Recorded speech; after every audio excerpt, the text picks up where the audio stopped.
My name is Myra. I first reconnected with Corey, my current partner, at our high school reunion. Back then, we only knew each other's names and faces, but we hit it off after sitting next to each other. Soon after, we started dating, and recently Corey proposed to me. Now, we're planning our wedding. I had met Corey's father-in-law and mother-in-law a few times since we started dating, and they always welcomed me warmly. The only family member I hadn't met yet was Corey's sister, Kristen. However, Kristen never seemed to come out of her room, which began to bother me. What did Kristen think of me? Don't worry about her, Corey tried to reassure me one day. She's just shy.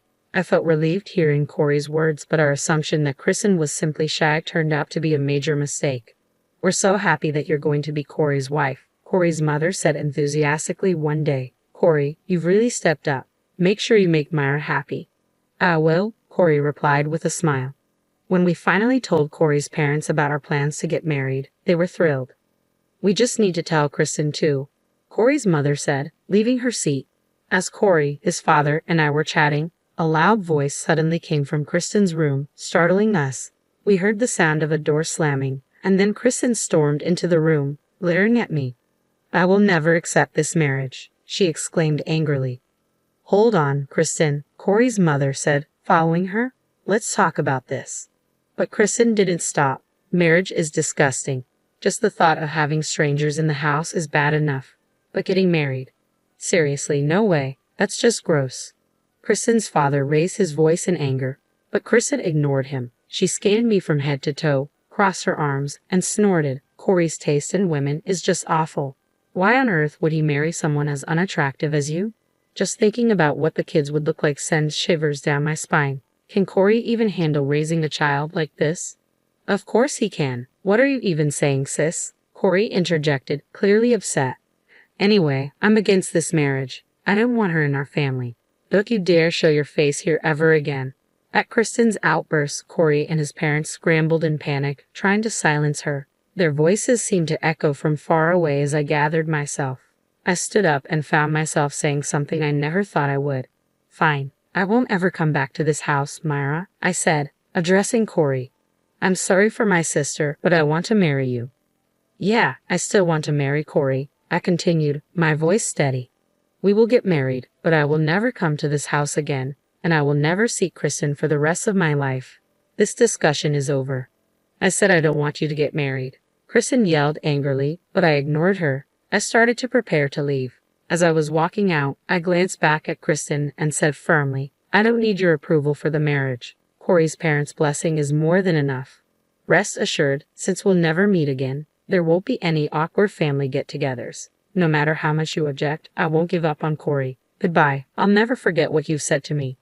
With a composed expression, I bid my goodbyes to my shocked in-laws and left. Corey hurried after me, apologizing with a near-tearful face. Once we were out of sight of his parents and Kristen, tears started to flow down my cheeks. Corey apologized again. It's really sad that your sister won't accept our marriage and that I can never return to that house, I confess. But I still want to marry you, Corey.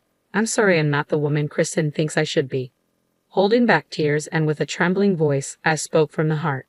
Corey hugged me tightly and whispered, You've done nothing wrong, Myra.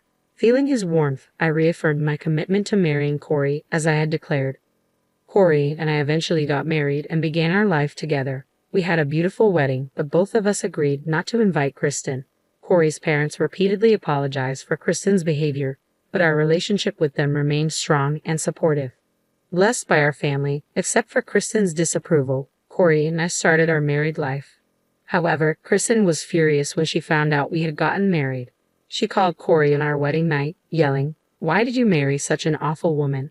This is the worst. Eventually, Corey put his phone aside, exhausted by the noise, and simply said, Just leave us alone, before hanging up. Since then, our marriage has been problem-free. I had made it clear that I wouldn't visit my in-laws' place, and I haven't been there since that day. Instead, my in-laws, concerned about our well-being, have visited us occasionally. Each time they visit, they apologize for Kristen's behavior, to which I always reply, It's okay. I'm happy I married Corey. Looking back on everything, I think it's a good thing we've cut ties with Kristen, who was quite a handful, I remarked to Corey. If we hadn't, I shuddered to think we'd still be hearing complaints from her. Just a few months into our marriage, I discovered I was pregnant. Corey was ecstatic. Even before we knew the baby's gender, he had already started buying baby clothes and reading fatherhood books. I was feeling incredibly happy. Then, one day, I received a call from an unknown number. Though skeptical, I answered, thinking it might be from the maternity clinic or a local government office. However, the voice on the other end was one I didn't want to hear. "Myra, long time no see," said Kristen, my sister-in-law. Why is Kristen calling me now, especially after she so adamantly rejected me becoming part of the family? I thought to myself, confused. "Why?" I muttered aloud, and Kristen filled me in. "I found your number in Mom's phone," Kristen explained. "Corey has blocked me, so I thought I'd tell you." Tell me what?" I asked cautiously. In a much gentler tone than I remembered, Kristen dropped a bombshell. "I'm getting married to Ronald, a classmate of yours and Corey's." "Ronald?" I repeated, stunned. Ronald had indeed been our high school classmate. According to Kristen, they started dating through a work connection, which happened to be Ronald. Both Kristen and Ronald worked locally, so it wasn't surprising they crossed paths. Still, I couldn't hide my shock that Kristen, who had been so vehemently against marriage, was now planning to tie the knot. "You're getting married?" I asked, incredulous. "Yes, why the surprise?" Kristen replied casually. "Ronald will be at the next family meeting, so you both should come. It'll be weird if you weren't there." Okay," I managed to say, taken aback. Had Kristen forgotten everything she had said and done? She had yelled at me, humiliated Corey and her parents, and never once apologized. I felt the back of my head heat up with anger. "We'll be looking forward to it," I replied, keeping my cool. "Just so you know, don't mess this up. If you ruin my marriage with Ronald, you won't get away with it." After being told off by Kristen, I stood in front of the calendar and circled the date Ronald told us he'd be coming for a family meeting at my in-laws. I waited for that day with bated breath. Days passed, and finally, the day Ronald was set to visit arrived. Corey and I dressed up nicely and left our house to greet him. When we reached the front of my in-laws' property, it seemed Ronald had just arrived. I saw Ronald and Kristen waving at us from their car, and Corey and I smiled back. "It's been a while since the wedding," Ronald remarked warmly. "Myra, Corey, how have you been?" "We've been good," Corey replied. "Myra is expecting, actually." "Really? Congratulations." Ronald greeted me with his familiar warm smile from high school. He leaned in towards my baby bump and said, "Can't wait for you to join us, little one." "Thank you."